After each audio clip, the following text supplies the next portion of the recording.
Hey guys, আসসালামু আলাইকুম। আজকে দুপুরের আয়োজন বাড়িতে একটা পিকনিকের মতো হয়ে গিয়েছে। আপুই তো বিফ কাবাব করছে।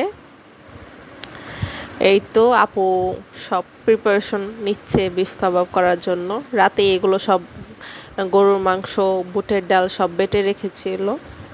এখন এগুলো প্রসেসিং করছে।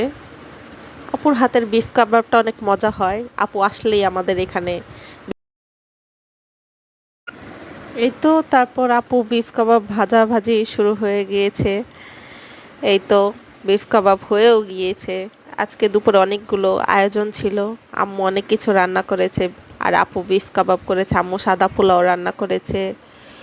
তারপর চিংড়ি মাছ ভুনা করেছে। তারপরে কলিজা ভুনা করেছে। তারপর চিংড়ি মাছ লতি দিয়ে কাঁঠালের বিচি দিয়ে রান্না করেছে। সেই টেস্ট।